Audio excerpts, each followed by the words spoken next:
Huzurlu Mutfağa hoş geldiniz. Sizlere nefis bir kahvaltılık sos tarifi vereceğim. Emin olun parmaklarınızı yiyeceksiniz. Şimdi tarife başlıyorum. Bu ürünleri biz yetiştirdik. Bizim bahçemizden. Çeri domates bu yıl çok fazla oldu. Ondan dolayı çerileri değerlendirdim. Diğer büyük Çanakkale domateslerimiz henüz tam kızarmadı. Burada 4 kilo domates kullandım. Kanalımda daha birçok sos tarifi ve menemenlik tarifi var. Onlara da bakabilirsiniz. Her birini farklı şekillerde yaptım.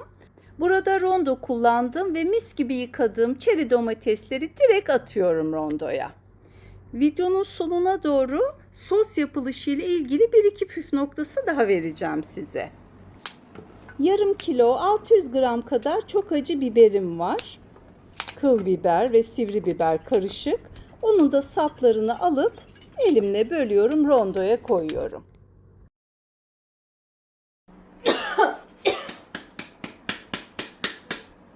Çok acı.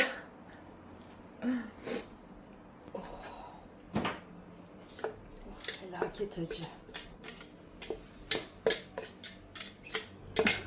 İşte acı sosu bu şekilde yaptım. Şimdi 8-10 diş sarımsak ilave ettim. Sarımsak da çok belli belirsiz oldu. Şahane bir sos oldu bu. 4-5 tane köy biberi vardı. Onları da çektim rondoda. Tencereyi şimdi ocağa koyuyorum. Yağdanlığımın ucu çok ince benim. Yani toplam yarım çay bardağı bile değil. Biraz yağ ilave ettim. Ve pişirmeye başlayacağım.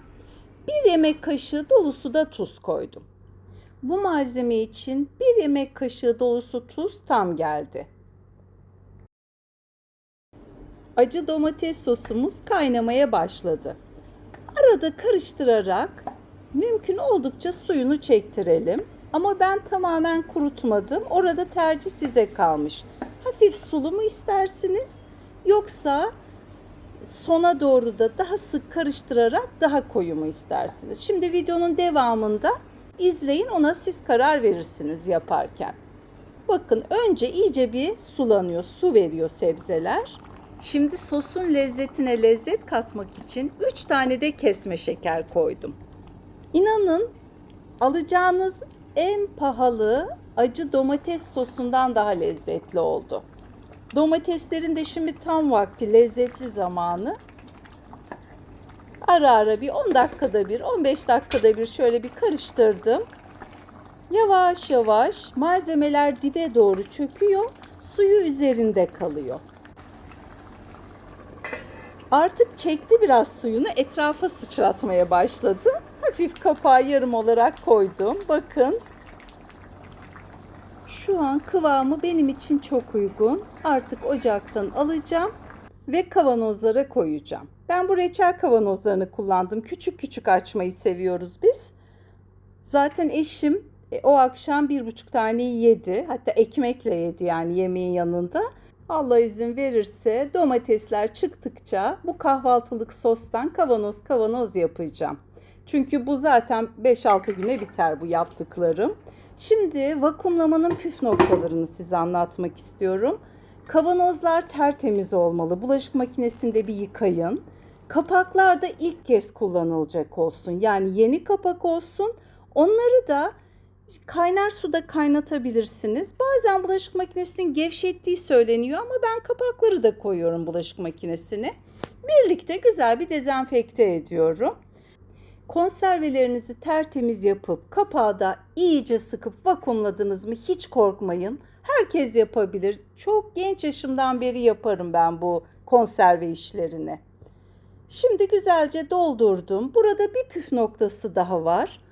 Kavanozun kenarlarında eğer malzeme kalırsa onu mutlaka silin. Çünkü kapağı çok iyi sıkıştırmak istiyoruz. Arada hiçbir engel olmasın. Kaynar kaynar koyduk. Tertemiz kapağımızı şöyle iyice sıktık. Ben emin olmak için kapadıktan sonra hep ters çeviririm. İşte kapak metal, çevirmeyin falan diyorlar ama benim çevirmemdeki maksat emin olmak. Çünkü bazen kapaklar çok iyi olmuyor ya da iyi sıkamıyoruz ve ben onun sızdığını çok gördüm.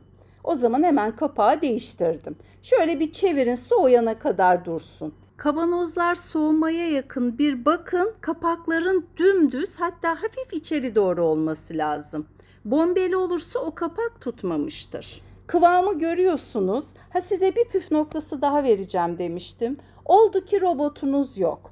Bütün malzemeyi doğrayıp pişirin ve el blenderından geçirin. Ya da güzelce iri domatesleriniz varsa rendeleyin, biberleri de doğrayın, onu bu şekilde pişirin. İsterseniz içine birazcık sirke de ilave edebilirsiniz. Beğeni ve yorumlarınızı bekliyorum. Bir kalp, çiçek, böcek emojisi bile olsa lütfen bir yorum bırakın. Sevdiklerinizle de paylaşmanız kanalıma bir destektir. Beni Instagram'da da Huzurlu Mutfak Buket Cengiz olarak takip edebilirsiniz.